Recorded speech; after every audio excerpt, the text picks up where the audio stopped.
Alright, y'all, so we are on chapter 12 and we're about to get into it, so let's get started.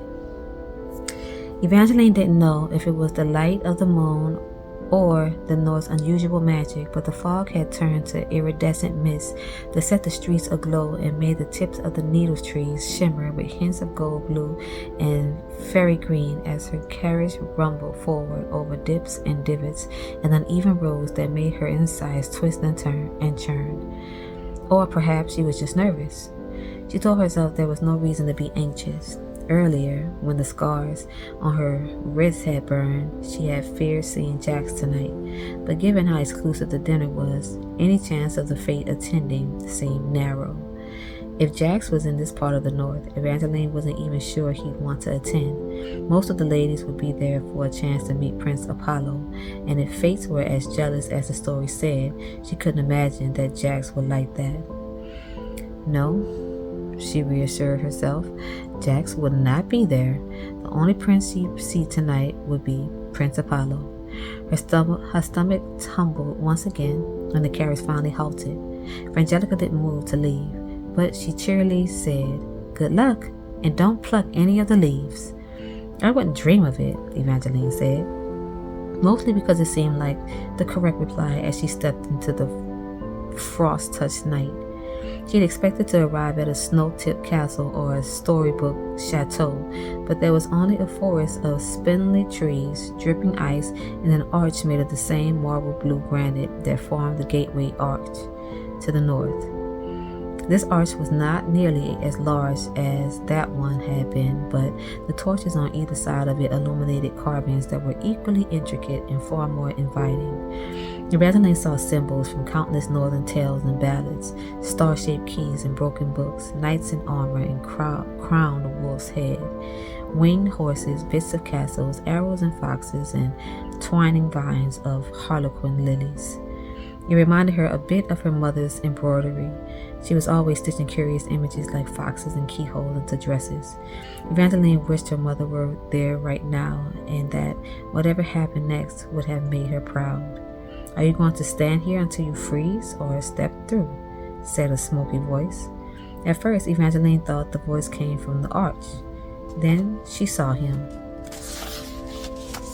The young man stood beside the arch the way a tree stood in a forest, as if he'd always been there. He wore no cloak or cape, just sinuous leather armor and an unusual bronze helm. The top portion almost looked like a crown, thick and decorated with unfamiliar symbols that wrapped around the young man's forehead. The helm left most of his wavy brown hair uncovered, but concealed much of his face with a wide curve of harsh, spiked metal that bracketed the sides of his head and covered his jaw all the way to the bridge of his nose, leaving only a pair of eyes and slashing cheekbones exposed. Instinctively, she took a step back. The soldier laughed, unexpectedly soft. "You're not in any danger from me, princess." "I'm not a princess," she corrected. "Well, maybe you will be." He winked, and then he disappeared from view as she stepped through the arch and leaned and heard a voice rasp, "We're so pleased you found us." Another step, and the world transformed around her. Warmth coated her skin like afternoon sun.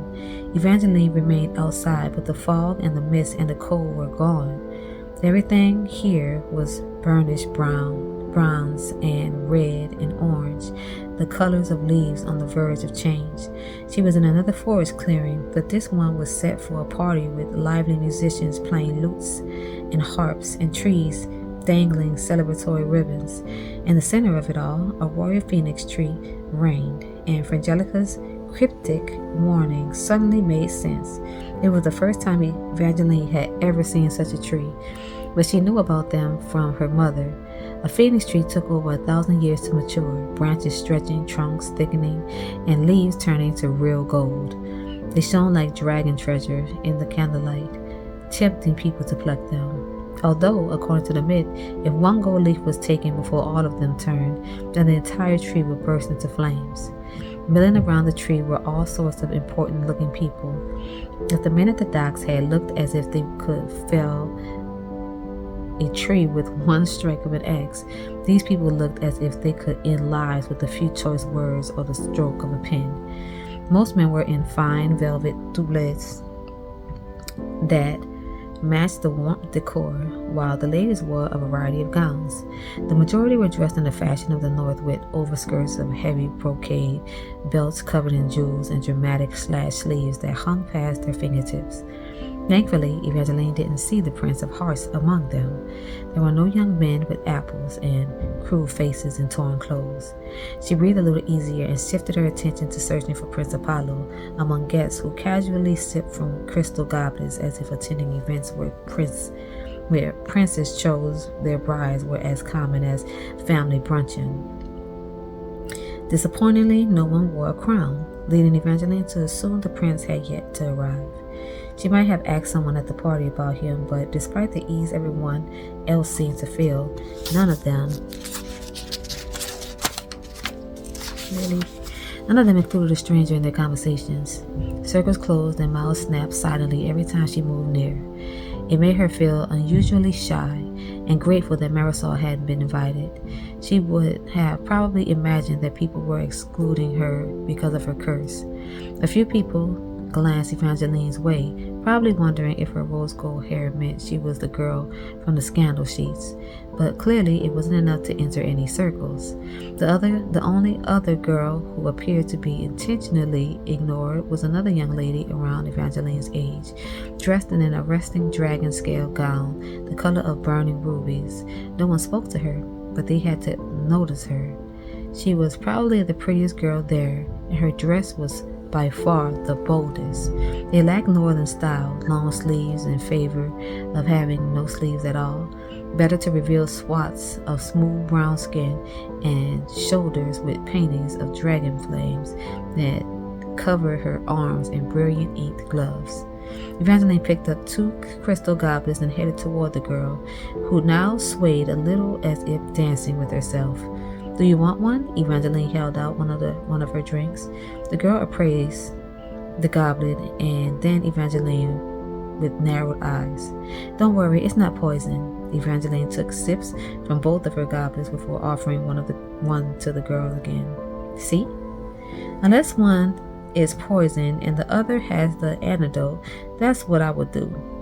The girl flashed a surprisingly diabolical grin, and Evangeline had the sudden impression that there was a reason she was being excluded. Perhaps she was not a very harmless girl, or perhaps Evangeline was just haunted by Marisol's earlier warning about all the claws and teeth that would come out. "I'm Evangeline, by the way."